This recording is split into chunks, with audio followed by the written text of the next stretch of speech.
I'm at Shrewsbury Abbey behind me there, and I'm going to learn about the inner workings of an organ, which I don't know anything about. So let's go.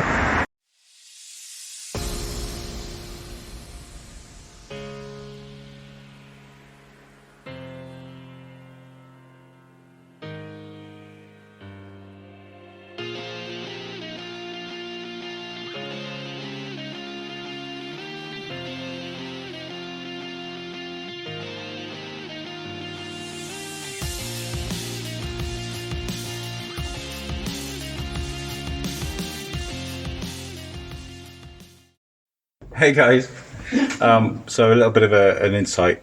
Any idea where I am right now? Yeah, have a guess? So right now I'm inside the organ at the Abbey. I'm actually inside the organ, and we're pretty high up as well. There's no frame of reference at the moment, but that's the ceiling for the Abbey, just there. So you get an idea of how high we are, and we are surrounded by the pipes from inside the organ. And I'll tell you what we'll do. I'll spin the camera around and I'll let this gentleman explain a little bit about this, because what we'll do is we'll put this on YouTube as well as the podcast. Would you mind doing that? No, that be right? that's absolutely fine. Cool. So would you like to introduce yourself to the people and say what this is that we're looking at right now? Well, my name's Nigel, and I play the organ here, and I've been up and down to this level quite a few times in the last year as we put it all back together again. I say we because the organ builder is Gary Owens, and he just occasionally needs a bit of help with carrying pipes.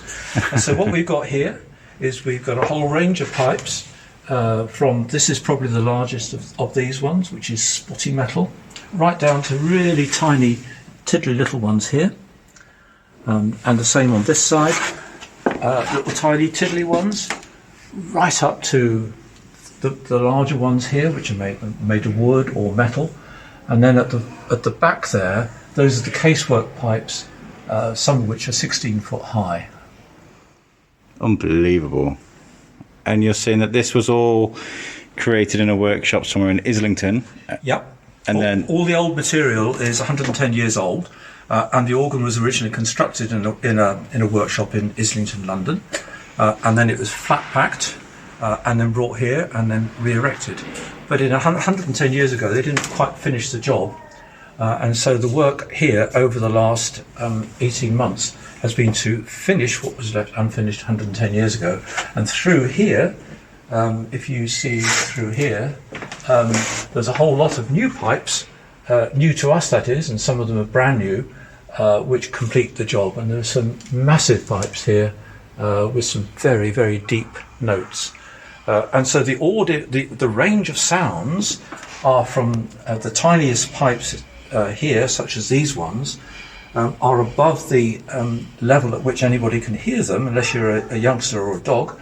And then the deepest pipes, again, are almost below the audible range that of a human being. But you feel them. It's a real powerful feeling when you hit those deep notes. Though, yeah, right? well, that's right. Well, I'll show you in a minute. You shake your bones. How intricate is this? How when something's slightly out of line, or when something's not quite right with one of these pipes, how intricate can that be? Do you have to come up here a lot to make sure everything's working if it doesn't sound right? Well, the tuner does, Yeah.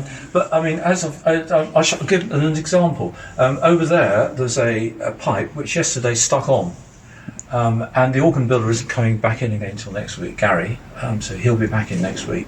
And the pipe over there that's stuck on, I managed to lift it very slightly yesterday and stuck a piece of paper underneath the pipe, put the pipe back in, and lo and behold, the air could no longer get to the pipe, so it didn't sound constantly.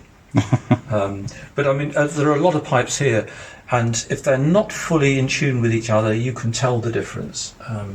But if there are problems, then they can be like that, which basically you can't do anything until it's fixed, or you can actually live and work around it. It's amazing. I can't believe where I'm actually stood, and I thank you so much for bringing me here, just to show you guys. It's a bit like climbing up in the loft when you're a kid, but like with pipes and tubes and wires I mean, look at this bit here. Above my head right now, this intricate wire work. Good sound. Amazing. Right, I'm gonna climb back down. Hopefully without, you know, injuring myself, and we'll get a look at the bottom. I'm down a level now. I've got to be careful because there's a bit of a drop here. Yeah, this is a blower, so it's like a big fan in a box, and it produces a constant stream of air, and then the air goes out of the blower through all these tubes into reservoirs, and there's some reservoirs down through here, and behind you there, and those reservoirs lift with the air as it comes in from the blower, and so it literally holds the air before it goes up into the organ. These are the very largest pipes in the organ, and this one there is about 26 feet high. Can't even see it. That's how big it is, guys. And it's producing a note well below the lowest note on a piano. Unbelievable. Well, you can't exactly climb inside a piano. You can inside an organ, obviously. Well, you can actually put your hand in these pipes. I mean, there's proof. My hand has completely disappeared and it hasn't quite touched the back of the pipe. Unbelievable. And how these are, like you said, 110 years old? No, these ones are actually slightly newer. They're new to us because they've come from a church in London where the organ was redundant. So these pipes we have carried into a van and out of a van and up here. It took some doing. Wow. Wow, this is definitely a care project, you know, something that you guys have put a lot of love and attention into over a long time. Yes, absolutely. And raised a lot of money for, and used a lot of money for, I guess. Yeah, that's right. So, and you can see the love and care that's gone into this, and rightly so. I mean, look at that. Look at the wire work there. This is just unbelievable. Amazing. Right, should we get down and then? Yeah, let's go down. So now we're down. That's where we just were. And then the floor up was where we started recording. But this is that biggest pipe that we've just been shown by Nigel. It's all the way up there, look at that, it's huge. Right. So we're now we're down. We were just inside there. Unbelievable. It's crazy that all those buttons control all of that machinery up there, right? Hear the blowers. I can hear that, yeah. I'm filling the reservoirs, and then the lights will come on.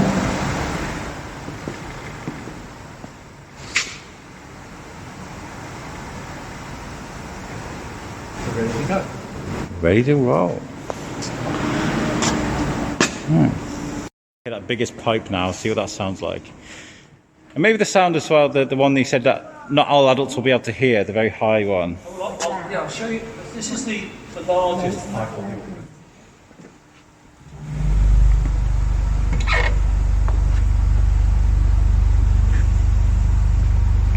And then if we do the smallest,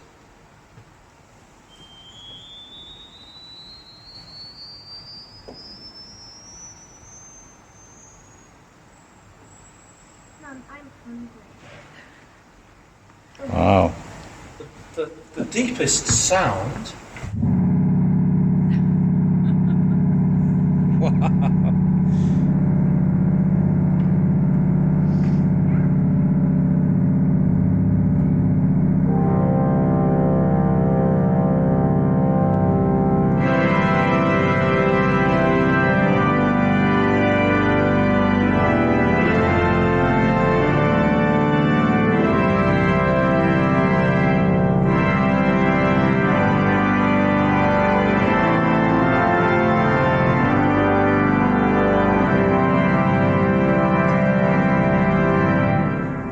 So that's as loud as it gets, and then as soft as it gets, it sounds a bit more like this.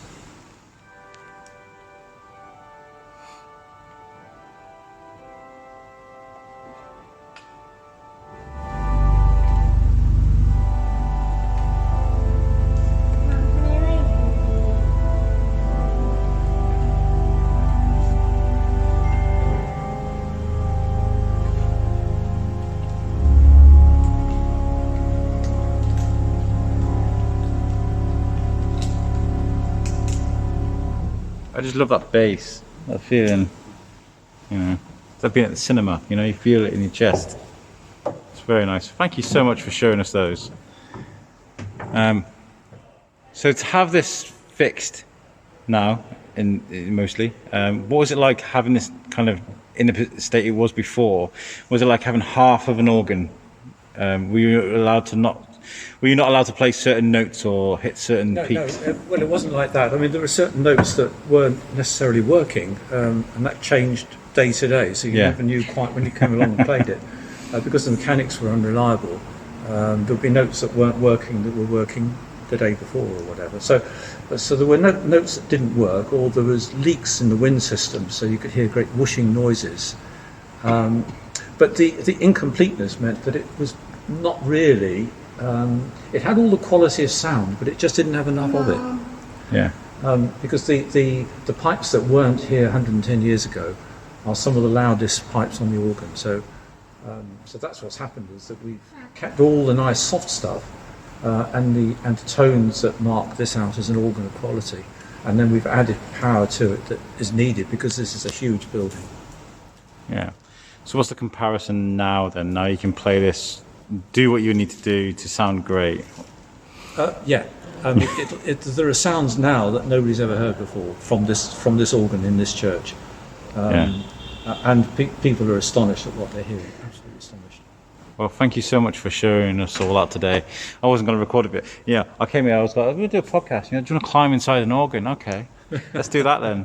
Every time I come here, I always feels like I'm playing Assassin's Creed for real, because we end up climbing up ladders and shimmying across roofs. But I love it. I love that this building's got so much about it and so much character and adventure about it. You know, it's very, very good.